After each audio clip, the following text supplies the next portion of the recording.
तो किसी ने क्या खूब कहा है कि if you are born poor it's not your mistake, but if you die poor it's your mistake.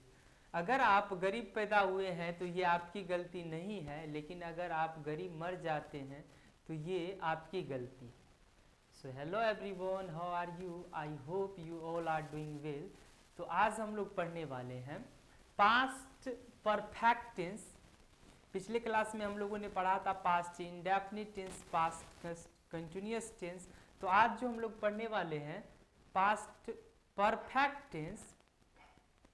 So first of all we will be know how to recognize past perfect tense। तो सबसे पहले हम लोग जानेंगे कि past perfect tense को कैसे पहचाना जाता है। हिंदी वाक्य के जरिए किस तरह से हम पहचान सकते हैं कि ये पास्ट परफेक्ट टेंस है।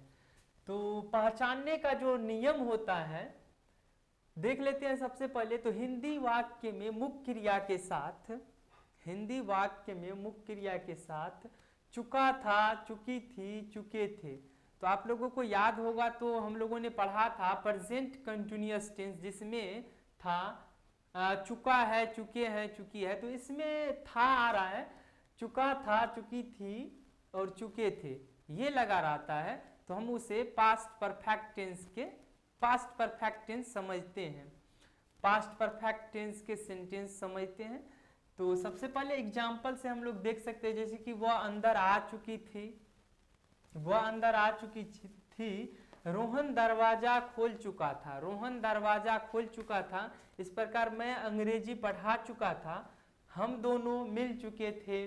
तो ये सारे सेंटेंस, जैसे कि मैं इस फिल्म को देख चुका था, मैं अपना काम पूरा कर चुका था, मैं अंग्रेजी पढ़ा चुका था। तो ऐसे ही सेंटेंस को चुका था, चुकी थे लगा रहे तो आप लोग समझ जाइएगा ये पास्ट परफेक्ट टेंस का सेंटेंस है। हालांकि पहचानने का और भी कुछ रूल होते हैं, तो आप लोग देखेंगे।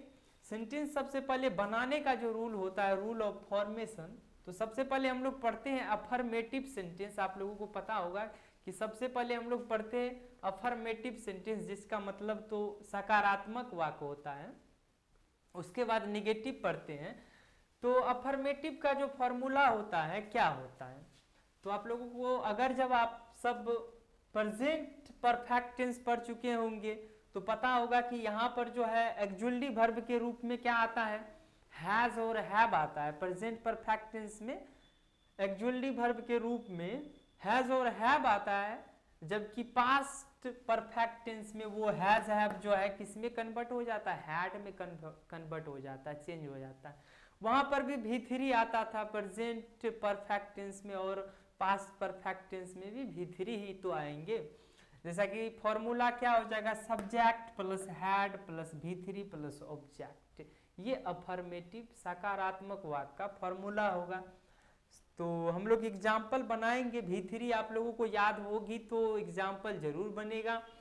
तो वह अंदर आ चुकी थी, तो आना यहाँ पर वर्ब जो है तो कम, कैम, कम। V3 क्या होता है, कम ही होता है, V2 कैम हो जाता है, आप लोगों को पता होगा। तो वह अंदर आ चुकी थी, तो कैसे बनाएंगे, सी सब्जेक्ट कोई सा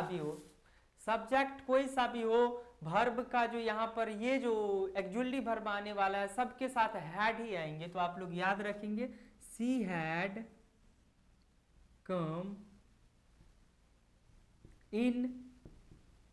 इनसाइड भी आप लोग लगा सकते हैं, she had come inside he लगेगा। तो ऐसे करके बना लेंगे।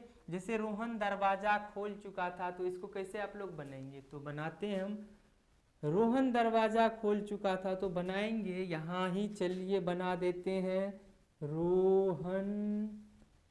रोहन हैड, खोलना का क्या होता है, ओपन हो जाता है ना, तो ओपेंड हो जाएगा, Rohan had open the door.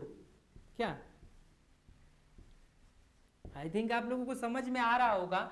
और इस सेंटेंस को कैसे बनाएंगे, मैं अंग्रेजी पढ़ा चुका था, तो पढ़ाने का जो होता है टीच होता है, उसका V2 V3 क्या हो जाता है, V2 V3 जो होता है टीच का टॉट होता है। तो आप लोग इसको कमेंट में बताएंगे, कमेंट में लिख करके बताएंगे कि मैं अंग्रेजी पढ़ा चुका था, कैसे बनाएंगे। नेक्स्ट हम दोनों मिल चुके थे। तो इस सेंटेंस को आप लोग कैसे बनाएंगे कि हम दोनों मिल चुके थे? तो बना सकते हैं, क्या बनाएंगे? वी बोथ, दोनों का अंग्रेजी बोथ होता है ना, तो we both meet had, sorry actually verb had, meet का क्या हो जाता है? V3, मीट का V3 क्या होता है? मैट हो जाता है। तो क्या हो जाएगा? हम दोनों मिल चुके थे, we both had met, we both had met, हम दोनों मिल चुके थे। सीता खाना खा चुकी थी, सीता हैड ईटेन फूड। अब जैसे कि मैं चाय पी चुका था, तो कैसे बनाएंगे? I had taken T. तो इस प्रकार से सेंटेंस आप लोग बना सकते हैं। मैं अपना काम कर चुका था, I had completed my work. तो इस प्रकार से सेंटेंस जो भी होगा आप लोग एक्सरसाइज बुक से बनाएंगे, जितना सारे सेंटेंस बना सकते हैं। अब निगेटिव वाला फॉर्मूला क्या हो जाएगा, आप लोग बता सकते हैं क्या? तो निगेटिव वेरी इजी, इसके बाद हैड के बाद क्या लगा देना है? नोट का यूज करना है और बन करके तैयार हो जाएगा। तो चलिए हम निगेटिव का फॉर्मूला बना, तो यहाँ पर निगेटिव का फॉर्मूला क्या हो जाएगा आप लोग देखिए। और फॉर्मूला पढ़ना क्यों जरूरी है आप लोगों को पता ही होगा। एक तो टेंस आप लोगों का बेहतर हो जाएगा, वॉइस पढ़ने में, नरेशन पढ़ने में काफी ही हेल्पफुल होगा। इसलिए फॉर्मूला आप लोगों को, जैसे कि जो भी फॉर्मूला होता है, अफर्मेटिव होता है पहला, दूसरा नेगेटिव होता है, तीसरा यस नो इंट्रोगेटिव होता है, चौथा WH इंट्रोगेटिव होता है और उनका निगेटिव होता है। तो निगेटिव फॉर्मूला क्या हो जाएगा बोलिए? निगेटिव सेंटेंस जो हो जाएगा, subject plus had plus note plus V3 plus object. Sentence आप लोग कोई भी बना सकते हैं। जैसे कि मैं अंग्रेजी नहीं पढ़ा चुका था, इसका यस नो इंट्रोगेटिव क्या हो जाएगा? तो yes no interrogative sentence, yes no interrogative sentence. अगर आप लोग यस नो इंटेरोगेटिव सेंटेंस नहीं पढ़ चुके हैं तो आप लोग पढ़ेंगे, सबसे पहले उसको जानेंगे। तो यस नो इंटेरोगेटिव सेंटेंस आप लोगों को पता होगा, हिंदी वाक्य में मुख्य क्रिया, हिंदी वाक्य के शुरू में क्या लगा होता है? तो हिंदी वाक्य में शुरू में क्या लगा होता है आप लोगों को पता होगा। जैसे कि क्या मैं वहां जा चुका था, इस तरह से सेंटेंस, क्या वह यहाँ आ चुकी थी। तो ऐसे सेंटेंस को आप लोग बनाते हैं। तो इसमें ये जो होता है एक्जुअली वर्ब से शुरू होता है, आप लोगों को पता ही होगा, ये हमेशा एक्जुअली वर्ब से शुरू होता है।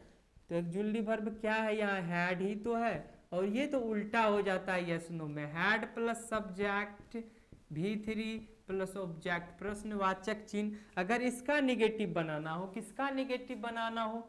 Yes no negative interrogative sentence, इसका निगेटिव बनाना हो तो कहाँ नोट लगाना है? बता चुके हैं कि इंटेरोगेटिव सेंटेंस कोई भी हो, सब्जेक्ट के बाद क्या लगा देना है? नोट लगा देना है। तो हो जाएगा had plus subject plus note plus V3 plus object, हो जाएगा प्रश्नवाचक चिन्ह लगेगा। आफ्टर देन हम लोग पढ़ते हैं WH इंटेरोगेटिव सेंटेंस। तो WH interrogative sentence, WH interrogative sentence में क्या होता है? तो WH वर्ड आता है जिसे क्वेश्चन वर्ड भी और प्रश्नवाचक शब्द भी कहा जाता है। आप लोगों को पता होगा, सॉरी, तो आप लोगों को पता होंगे कि इंटेरोगेटिव सेंटेंस जो होते हैं, जैसे कि वाई, व्हेन, वेयर, कब, क्यों, कैसे, ये सब लगा होता है। तो ये इंटेरोगेटिव वर्ड है। और ये जो होगा कहाँ से शुरू होगा? तो WH वर्ड से ही शुरू होता है। बस WH वर्ड रख देना है। क्या रखना है? WH वर्ड रख देना है। और आप लोगों को यस नो इंटेरोगेटिव सेंटेंस का अगर फॉर्मूला पता हो तो इसके आगे वो लगा देना है। तो क्या हो जाएगा? WH word plus had plus subject plus V3 plus object प्रश्नवाचक चिन्ह बन करके तैयार हो गया। तो आप लोग देख सकते हैं WH इंटेरोगेटिव सेंटेंस कितने आसान होते हैं। WH word plus had plus subject V3 plus object. अगर इसका निगेटिव बनाना हो, WH निगेटिव इंटेरोगेटिव सेंटेंस बनाना हो तो कैसे बनाएंगे?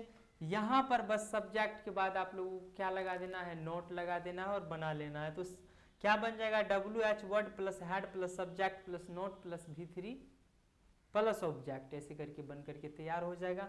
आई थिंक आप लोगों को सभी फॉर्मूला याद हो गया होगा। फॉर्मूला बहुत ज़रूरी है, सेंटेंस तो आप लोगों को बनेगा ही बनेगा। आप जा करके एक्सरसाइज बनाइए, आई होप आपसे बन जाएंगे सभी सेंटेंस। और ये फॉर्मूला बहुत ज़रूरी होता है, एफर्मेटिव नेगेटिव ये सब याद रहेगा तो वॉइस पढ़ने में आप लोगों को काफ़ी ही हेल्पफुल होगा। तो इसलिए आप लोग इसे याद कर लेंगे और नोट भी कर लेंगे। Thanks for watching.